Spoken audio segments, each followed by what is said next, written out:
সুন্দর নয়নাভিরাম দক্ষিণ কোরিয়ার জেজু দ্বীপের নীল জলে এখন হরহামেশাই পাওয়া যাচ্ছে এক প্রকার রহস্যজনক প্যাকেট। দেখে চাপাতার প্যাকেট মনে হলেও আসলে তা নয়। এর ভেতরেই রয়েছে কেটামিন নামক এমন এক মাদক যা দক্ষিণ কোরিয়ায় চিকিৎসার কাজে ব্যবহার করা হয়। তবে আন্তর্জাতিক মাদক পাচারকারীদের কাছে এই কেটামিনই এখন নতুন এক প্রকার মাদকদ্রব্য। সম্প্রতি দক্ষিণ কোরিয়ার জেজু দ্বীপে পাওয়া গেছে এমন কিছু প্যাকেট যার ভেতরে রয়েছে কেটামিন। ভেসে আসা এই কেটামিন যে এক প্রকার মাদকদ্রব্য তা নিশ্চিত করেছে জেজু দ্বীপের কর্তৃপক্ষ। তারা ধারণা করছে পাচার করার জন্য এগুলো ভাসিয়ে দেওয়া হয়েছে সাগরে, যা কিনা স্রোতের তোড়ে ভেসে এসেছে জেজু দ্বীপে। আর তাই কেউ যেন সেগুলোকে মাদক মনে না করে তাই কোস্টগার্ডের চোখ ফাঁকি দিতে ভরে দেওয়া হয়েছে চাপাতার প্যাকেটে।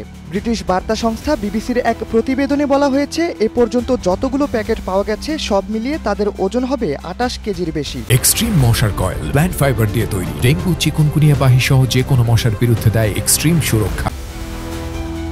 বিবিসির প্রতিবেদনে আরও বলা হয়েছে মাদক পাচারকারী এই চক্রটি আন্তর্জাতিক মাপের বড় কোনো মাদক কারবারের সাথে জড়িত। তাই তো তারা অভিনব উপায়ে মাদক পাচারের কৌশল আয়ত্ত করেছে। সমুদ্রের কোস্টগার্ডকে ফাঁকি দিতে কোরিয়ান ভাষায় চা লেখা প্যাকেটে ভরে তারা এসব মাদক সমুদ্রে ভাসিয়ে দিয়েছে। শুধু সেই 28 কেজি নয়, এরকম আরও অনেক প্যাকেট খুঁজে পাওয়ার সম্ভাবনা রয়েছে বলে জানিয়েছে জেজু দ্বীপের কর্তৃপক্ষ। এরই মধ্যে জেজু দ্বীপের বেশ কয়েকজন বাসিন্দা আন্তর্জাতিক গণমাধ্যমগুলোকে জানিয়েছে শুধু জেজু দ্বীপ নয়, একই রকম মাদক পাওয়া গেছে দক্ষিণ কোরিয়ার আরেক শহর পোহাং, জাপানের তোসুশিমা দ্বীপেও। বিষয়টি নিয়ে তারা রীতিমতো উদ্বিগ্ন, কারণ জেজু দ্বীপে প্রাপ্তবয়স্কদের সাথে প্রতিদিন অনেক শিশুরাও সমুদ্র দেখতে আসে। যেহেতু কেটামিন চিকিৎসা কাজে অবচেতন করার জন্য ব্যবহার করা হয়, তাই এগুলো কোনোভাবে মানুষের শরীরে প্রবেশ করলে ক্ষতির কারণ হতে পারে। দক্ষিণ কোরিয়ার হানসুং বিশ্ববিদ্যালয়ের মাদক ও অ্যালকোহল আসক্তি বিভাগের অধ্যাপক বার্তা সংস্থা বিবিসিকে বলেছেন, মাদক পাচারের এই পদ্ধতিকে বলা হয় সি বাম্প।